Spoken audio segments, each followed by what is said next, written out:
Nasa bundok muli si Kuya Raymond upang ipagpatuloy ang mission natin para sa mga batang naglalakad ng kilo-kilometro papasok ng school. At nandito tayo ngayon sa paglalagyan ng kanilang tahanan.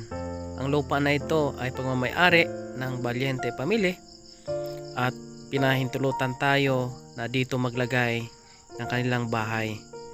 At inunti-unti na po pinalinisan upang ito ay maging ready na kapag natapos na natin ang ating pag-assemble ng kanilang bahay. Simula po nang maiere natin ang kanilang sitwasyon, ilan sa mga residente dito ay nag-offer din po ng kanilang bakanting lote.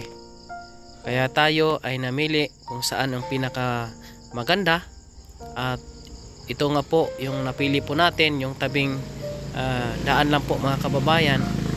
Pwede po silang maglagay ng tindahan dito sa harapan ng kanilang tahanan, at pwede din po silang magawa dito ng garden sa paligid para meron po silang pagkukunan ng mga ulam sa pang araw-araw po mga kababayan.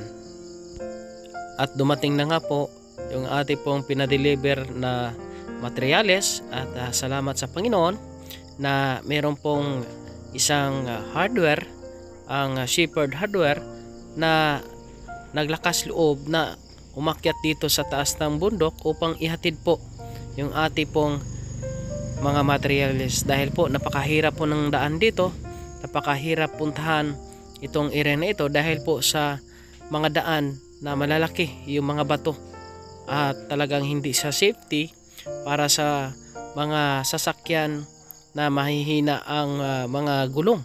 Kaya kailangan po talaga dito malaking sasakyan, at salamat naman dumating po yung ating pong delivery. Salamat po sa Shepherd Hardware ng Sipalay.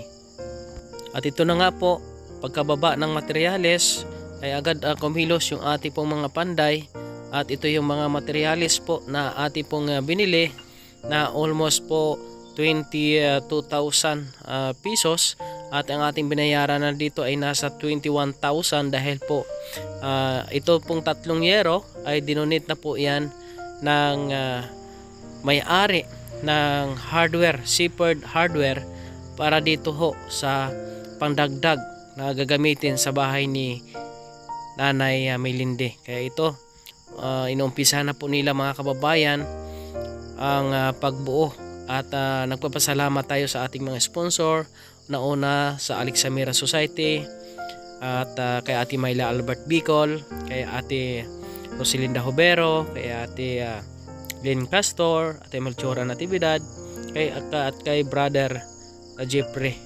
At pinasalamatan po natin ang lahat ng ating mga followers at subscribers na sumusuporta po sa mission ni Kuya Raymond. Maraming salamat sa inyo. Kaya kahit saang lugar ay pumapasok si Kuya Raymond upang maghatid po ng ganitong mission.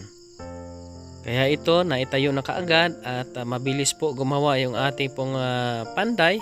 At nagpapasalamat din po tayo dito sa may bahay na nagpagamit sa atin ng kuryente, pero atin po yung babayadan, at nagpagamit sa kanilang harapan upang dito po mag-assemble ng bahay. Kaya ito na po mga kababayan, buo na po ang bahay. Mayroon na pong mga nakalagay, at tatapusin po yan, gagawing skeletal, at kung maaari pwede po namin lagyan ng yero yan para ho pag binuhat namin yan papunta doon sa area ay mayroon ng yero, di na mainit.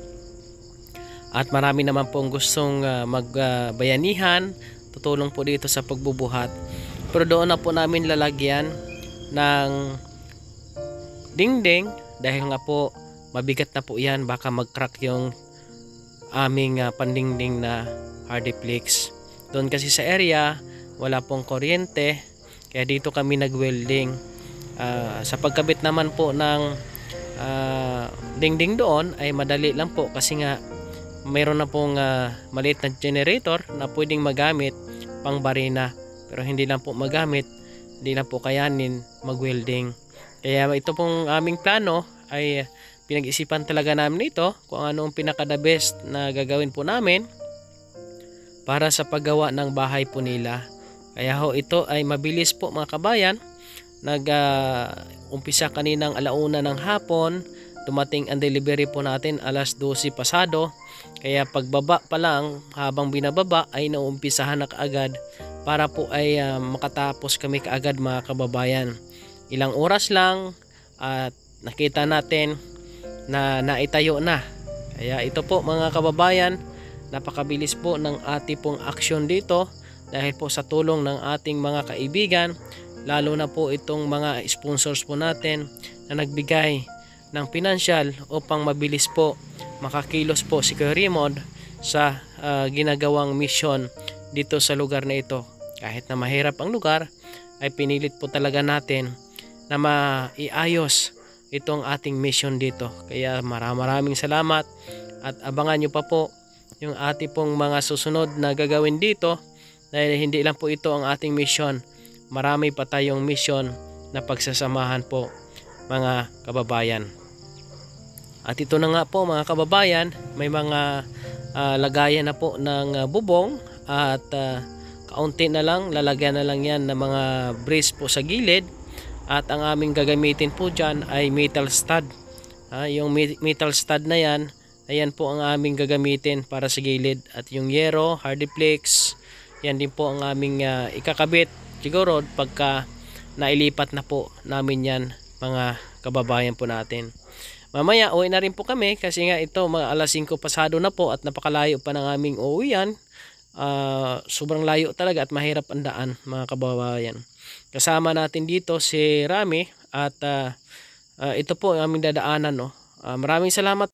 Please subscribe my YouTube channel and follow my page for more updates. Maraming salamat po.